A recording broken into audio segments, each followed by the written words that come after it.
Debate और इस चर्चा में भाग लेने के लिए। सबसे पहले मैं धर्मवीर चौधरी जी से ही शुरुआत करता हूं, क्योंकि ट्वीट की बात आई, मायावती ने जिस तरह से ट्वीट किया और उन्होंने कहा कि उन्हीं के समय में ही विकास कार्य हुआ और विकास कार्य की जो एक झलक देखने को मिली वो उनके कार्यकाल में थी और बीजेपी के इस कार्यकाल में कुछ भी देखने को मिला।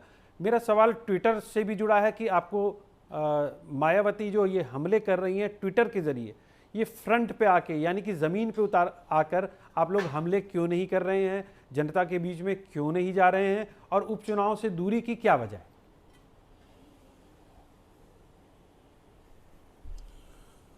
देखिए श्रेय जी, अगर आपके ग्रास रूट के रिपोर्टर, ग्राउंड रिपोर्टर अगर आपको सही जानकारी दे पाए तो बहुत बेहतर होता, चूँकि हम अपने कैडर कैंपों के माध्यम से आदरणीय बहन कुमारी मायावती जी के मैसेज को लगातार ग्रास रूट पर ले जा रहे हैं।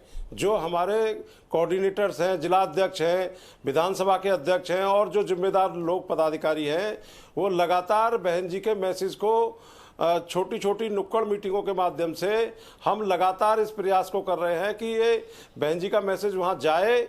और जो आदरणीय बहन कुमारी मायावती जी ने अपने ट्वीट के माध्यम से कहा है श्रेय जी, तो उसमें कोई बेजा बात नहीं की है। ये तो जग जाहिर बात है कि आदरणीय बहन कुमारी मायावती जी ने कहा कि भाई ये जो आज जो विकास का ढिंढोरा पीटा जा रहा है, ये मुझे आप ईमानदारी से श्रेय जी बताइए कि डबल इंजन की सरकार में स्मार्ट सिटी बनाने की घोषणा हुई थी, एक भी स्मार्ट सिटी में कहीं कोई बल्ब जला हो तो आप मुझे बता दीजिए। इन्होंने कहा था कि हम जो है बुलेट ट्रेन चलाएंगे, अगर उस बुलेट ट्रेन का 1 किलोमीटर का भी कहीं ट्रैक बिछाओ तो आप मुझे बता दीजिए। इनके बनाए हुए जो डुप्लीकेट हाईवे हैं, जिस समय योगी आदित्यनाथ जी लोकसभा में रो रहे थे, उस समय बहन कुमारी मायावती जी के शासन में यहां उत्तर प्रदेश में जब कोई एक्सप्रेस वे के बारे में सोचता भी नहीं था, बगैर किसी एक खजाने के रुपए के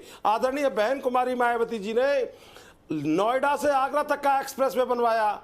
ये तो जो कांग्रेस की सरकार थी उसने ग्रीन सिग्नल नहीं दिया, नहीं तो हम कुशीनगर एयरपोर्ट और जेवर एयरपोर्ट तो अब तक बनके खत्म भी हो जाते।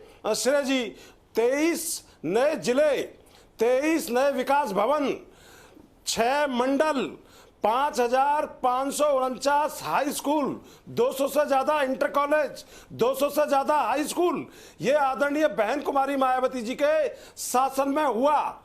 और श्रेय जी, मैं आपको बता दूं कि बहन कुमारी मायावती जी के शासन में देश में पहली बार दलितों को, भूमिहीन दलितों को, सर्व समाज के गरीब लोगों को मालिकाना हक दिया गया पट्टों के माध्यम से, जो एक अभियान चला।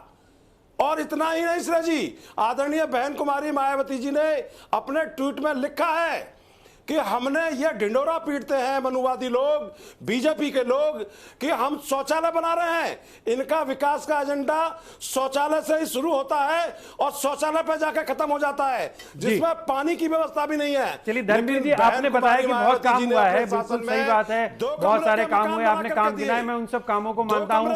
सुनिए मेरी बात, सुनिए एक मेरी, जरा 10 सेकंड दीजिएगा। जी, मेरे एक सवाल है, आप अपनी बात पूरी करिएगा। मेरा एक सवाल है डेवलपमेंट के साथ साथ, जी अपनी बात पूरी कीजिए। जी अपनी बात पूरी कीजिए।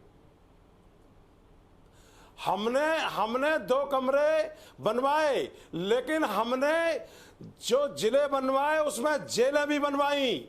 बहन कुमारी मायावती जी के 4.5 महीने के शासन में 1.5 लाख से ज्यादा अपराधी जेलों में ठूस दिए गए। और जब जेलें कम पड़ गई तो बहन जी ने कहा नए जेलों का निर्माण कराया जाए। तो बहन कुमारी मायावती जी के लॉ एंड ऑर्डर को आज इस देश में ही याद नहीं किया जाता है। फोर्ब्स की मैगजीन ने भी जो है बहन जी को आयरन लेडी कहा। जी बिल्कुल, चलिए तो बिल्कुल ठीक है, आपने जो अपने कार्य गिनाए, मैं कह रहा हूं सब ठीक है, लेकिन ये जो कार्य हैं 2007 से लेके 2000, मेरा सवाल आप सुन लीजिए। ये जो कार्य हैं आपके, उसके बाद आपके पास 12 का इलेक्शन आया, 14 का इलेक्शन आया, 19 का इलेक्शन आया, 22 का इलेक्शन आया, तो जनता क्या आपके इन विकास कार्यों को समझ नहीं पाई? एक सवाल। दूसरा सवाल मेरा यह है कि जब इतने ग्रास रूट पे आप काम कर रहे हैं, जैसे आपने बताया नुक्कड़ सभाएं आयोजित की जा रही हैं और तमाम जो कोऑर्डिनेटर हैं वो काम कर रहे हैं, तो आपको नहीं लगा कि इन उपचुनाव में आपको उतरना चाहिए और सीधी टक्कर लेनी चाहिए ताकि लोगों को लगे कि हाँ, असली विपक्ष तो यही बीएसपी ही है? श्रेय जी, मैं कई बार बता चुका हूं, फिर दोबारा बता रहा हूं। बहुजन समाज पार्टी भारत की सबसे बड़ी पार्टी वो पार्टी है जो 500 से ज्यादा लोकसभा लड़ाती है।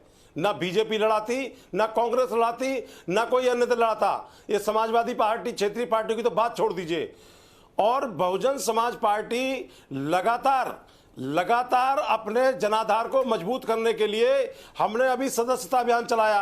अब आप कहेंगे कि अब बाई इलेक्शन क्यों नहीं लड़ाते, तो ये तो देखिए, हर पार्टी का अपना एक नीति और एक नीति होती है। बहन कुमारी मायावती जी ने कहा कि हम बाई इलेक्शन नहीं लड़ेंगे। बहुजन समाज पार्टी बहुत कम, रेयर बाई इलेक्शन लड़ती है। लेकिन आजमगढ़ का तो लड़ा था ना आपने। आज वही तो आरोप लगाते हैं, समाजवादी पार्टी आरोप लगाती है कि बीजेपी की मदद करने के लिए आपने